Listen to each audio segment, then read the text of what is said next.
Hello everyone, कैसे हैं आप सभी। आई होप कि आप सभी ठीक होंगे। स्वागत है आप सभी का स्टडी रक्षक में। इस वीडियो में हम बात करने वाले हैं RRB railway group D online examination के बारे में।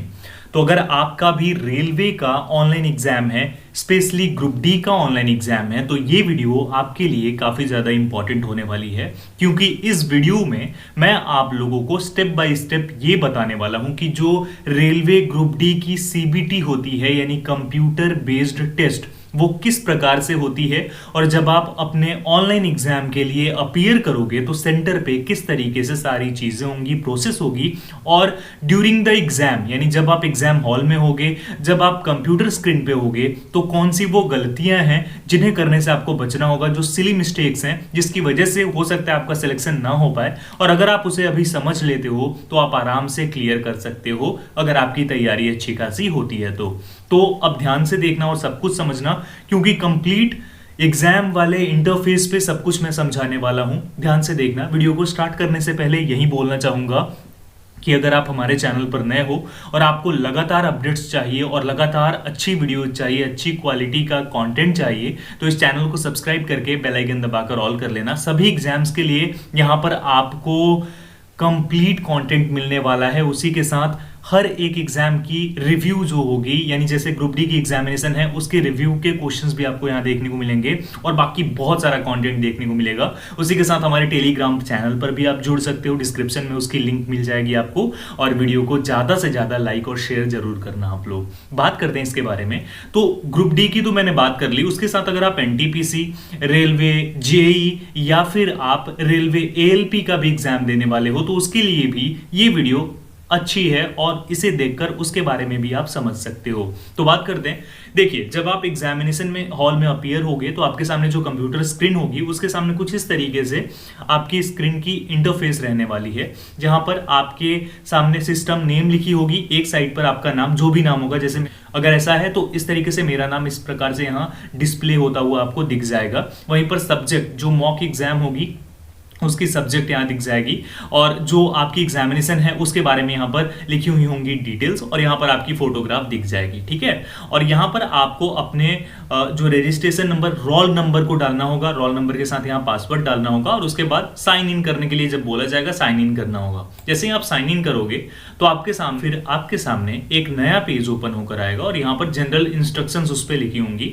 अब उसे आप हिंदी और इंग्लिश दोनों में देख सकते हो। देखो, व्यू इन है, यहाँ पर आप क्लिक करोगे तो इंग्लिश से इसे हिंदी में भी आप कर सकते हो। अभी अगर मैं कर रहा हूं तो नहीं हो रही हैं चीजें, लेकिन जब आप एग्जामिनेशन हॉल में रहोगे तो उस टाइम पर ये हिंदी में भी आपको दिख जाएगी। यहाँ पर जो जनरल इंस्ट्रक्शंस हैं एग्जामिनेशन के रिगार्डिंग, उसके बारे में आपको बताया गया है। ठीक है। उसके साइड में यहाँ पर आपको आपकी फोटोग्राफ दिख जाएगी, और उसके नीचे आपका जो भी नाम होगा वो यहाँ डिस्प्ले होगा। ठीक है। अब उसके बाद क्या करना है, अगर आप इसे पढ़ लेते हो तो पढ़ने के बाद नेक्स्ट पे क्लिक करना है। नेक्स्ट पे क्लिक करते ही आप सबसे पहले तो यहाँ व्यू इन, और उसके बाद the instructions are not available in the chosen language, तो जिस लैंग्वेज में नहीं है तो उसे हटा देना है। इंग्लिश जैसे ही करूंगा तो उसमें दिख जाएगी। तो कुछ इस तरीके से यहाँ पर इंस्ट्रक्शंस होंगी एग्जामिनेशन से रिगार्डिंग की किस तरीके से यहाँ सारी चीजें होने वाली हैं और किस प्रकार से आप एग्जाम दोगे। ठीक है। तो वो सारी डिटेल्स होंगी। अब जब आप इसे देख लोगे तो यहाँ पर आपको बोला जाएगा कि आप सबसे पहले तो अपना डिफॉल्ट लैंग्वेज चूज करो। अब डिफॉल्ट का मतलब क्या है समझ लो। यहाँ पर जैसे आप अगर इंग्लिश चूज कर लेते हो और फिर आप अपने एग्जाम को स्टार्ट कर देते हो तो सभी क्वेश्चंस को आप इंग्लिश में ही देख पाओगे। हाँ, अगर आप चाहोगे तो क्वेश्चन बाई क्वेश्चन आपको वहां पर अपने लैंग्वेज को चेंज करना होगा, उसमें काफी ज्यादा टाइम जाएगा आपको, और दिक्कत होगी वो अलग से होगी। तो इसीलिए ये बोला जाता है कि जो भी जिस लैंग्वेज में आप कंफर्टेबल हो और वो लैंग्वेज अगर आप इसमें देखते हो तो उसे आपको सिलेक्ट कर लेना है स्टार्टिंग में ही, सो दैट सभी क्वेश्चंस इसमें डिस्प्ले हो, और बाकी आप इंग्लिश करना चाहते हो तो बाद में कर सकते हो। ठीक है। एक पार्टिकुलर क्वेश्चन के लिए ऐसा नहीं है कि चेंज नहीं कर पाओगे, लेकिन पार्टिकुलर क्वेश्चंस पे करना होगा जाकर। ठीक है। तो यहां पर जैसे मान लो हिंदी में कर लेता हूं। ठीक है, हिंदी कर लेता हूं। उसके बाद आपको बोला जाएगा कि इस पे जो I have read and understood the instructions and agree to adhere to them, तो इस पे आपको क्लिक करना होगा। ये करने के बाद अब यहां आपसे बोला जाएगा फाइनली, जब टाइम हो जाएगा कि इस टाइम पे आपकी एग्जामिनेशन स्टार्ट होनी है, जैसे सपोज करो कि 2:30 से स्टार्ट होनी है आपकी एग्जामिनेशन, तो उस टाइम पर बोला जाएगा I am ready to begin करिए। तो यहां पर जैसे ही आप क्लिक करोगे इस तरीके से, और यहां पर लिखा होगा आरआरबी लेवल 1 स्टेज 1, और यहां पर देखने के बाद आप यहां टाइमर देख पाओगे। टाइम लेफ्ट कितना टाइम बचा हुआ है, 89 मिनट्स 50 सेकंड्स, उस तरीके से आपका सेकंड्स जो है कम होता जाएगा और मिनट्स भी धीरे धीरे कम होते जाएंगे। यहाँ पर इंस्ट्रक्शंस हैं, क्वेश्चन पेपर है, जो आपका नाम होगा यहाँ पर और आपकी फोटोग्राफ डिस्प्ले होगी, और इस पर क्लिक करोगे तो आपकी लॉगिन डिटेल्स, आपका नाम और जो आपने लैंग्वेज सिलेक्ट करा है वो भी देखने को मिल जाएगा। यहाँ पर आपको करेक्ट आंसर के लिए 1 नंबर और नेगेटिव मार्किंग के लिए 0.33 यानी एक गलत आंसर के लिए 0.33 मार्क्स कट किए जाएंगे। और उसके बाद यहाँ पर क्या है, व्यू इन, यहाँ पर आप देख सकते हो, आप इसे चेंज कर सकते हो। जैसे ये क्वेश्चन है, इसे आप इंग्लिश कर सकते हो, लेकिन हर एक क्वेश्चन पर जाकर आपको करना होगा अगर आपने स्टार्टिंग में अलग कर लिया है तो। ठीक है, अब यहाँ पर देख लेते हैं हिंदी में है। अब ये क्या है, इस बार चेंज करा गया है और इसमें क्या हो गया कि ग्रुप डी में पहले मिक्सचर क्वेश्चन आते थे, यानी कि बिल्कुल सिलेबस और पैटर्न के अकॉर्डिंग ही क्वेश्चंस होंगे, लेकिन 100 क्वेश्चन मिक्स होंगे। कभी मैथ्स आ जाएगी, कभी रीजनिंग के बाद साइंस आ जाएगी, साइंस के बाद जीके के 5-7 क्वेश्चन आ जाएंगे, फिर मैथ्स के क्वेश्चन, फिर रीजनिंग के क्वेश्चंस। लेकिन इस बार इसे सिस्टमैटिक कर दिया है, जनरल साइंस, उसके बाद मैथ्स, उसके बाद जनरल इंटेलिजेंस, यहाँ पर देख सकते हो, यानी रीजनिंग आपकी, और उसके बाद जनरल अवेयरनेस। तो अलग अलग कर दिया है, सेक्शन वाइज कर दिया गया है इसे। तो उसमें क्या है, आप अपने फेवरेट सेक्शन को पहले कर सकते हो, और या फिर ऐसा भी कर सकते हो, टाइमिंग को बचाने के लिए पहले आप साइंस को कर लो, जनरल अवेयरनेस को कर लो, फिर मैथ्स और रीजनिंग में आप अपना पूरा टाइम दे सकते हो। तो ये चीजें की गई हैं जो काफी लोगों के लिए अच्छी भी हैं। कुछ लोग इस पे ये बोल रहे हैं कि नहीं सही नहीं हुआ। ठीक है, तो ये कुछ इस तरीके से। अब यहाँ पर क्या है, क्वेश्चंस आपको इस साइड देखने को मिलने वाले हैं, और यहाँ है mark for review, clear response, save and next, और बाकी सारी डिटेल्स। अब 1 बाय 1 करके आपको समझाता हूं। सपोज करो कि आपको किसी क्वेश्चन को ये करना है कि आपको उसका आंसर आता है। जैसे ये फर्स्ट क्वेश्चन है, इससे आपने पढ़ा और इसका आंसर आपको आता है, ऑप्शन बी हो जाएगा मान लो। ठीक है, अब इसमें हो गया, आपने इसे टिक कर दिया। अब उसके बाद आप चाहते हो कि ये क्वेश्चन आपका मार्क हो जाए कि आपने ये सही टिक कर दिया, तो आपको क्या करना होगा, ये जो सेव एंड नेक्स्ट है इस पे क्लिक करोगे, और जैसे ही क्लिक करोगे देखो 1 नंबर क्वेश्चन जो है यहाँ पर आंसर लिखा आ रहा है और उसके साथ ग्रीन हो गया। ग्रीन हो गया मतलब आपने उसका आंसर दे दिया है, समझ गए, ग्रीन हो गया उसका मतलब आंसर दे दिया। अब देखो दूसरा जो है रेड हो गया, क्योंकि रेड पे इसलिए है, इसका आंसर आपने अभी तक नहीं किया है। जैसे ही आप इस पर भी क्लिक करके और उसके बाद सेव एंड नेक्स्ट करोगे तो ये दूसरा आंसर भी आपका टिक हो जाएगा। ठीक है, ये चीज हो गई कि आपको आंसर करना कैसे है।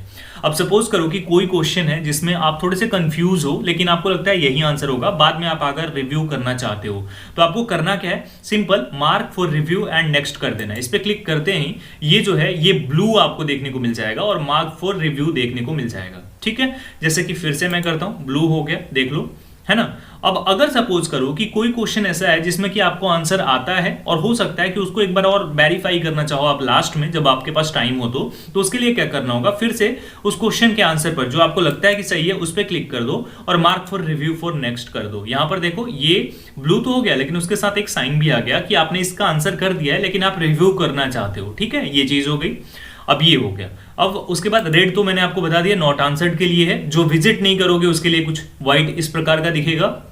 अब एक और चीज आपको मैं समझाता हूं कि यहां पर सपोज करो कि आपने ये 7 नंबर क्वेश्चन का आंसर मान लो कर दिया ना, और उसके बाद आप क्या चाहते हो, इसको नहीं, मुझे क्लियर करना है, मुझे नहीं लगता कि सही है, तो यहां पर क्लियर रिस्पॉन्स पे क्लिक करते हैं, ये भी रेड हो जाएगा, देख रहे हो ना। अब सपोज करो इसे मार्क फॉर रिव्यू कर दिया, तो फिर से क्लियर रिस्पॉन्स करोगे यहां पर आकर के तो नहीं होगा। ठीक है, लेकिन यहां पर अगर आप आकर के मार्क फॉर रिव्यू की जगह पर यहां पर जैसे आ गए और अब यहां पर क्या किया, क्लियर रिस्पॉन्स कर दिया, क्लियर रिस्पॉन्स करते ही आपका वो मार्क फॉर रिव्यू भी हट जाएगा। तो इस तरीके से आप कर सकते हो।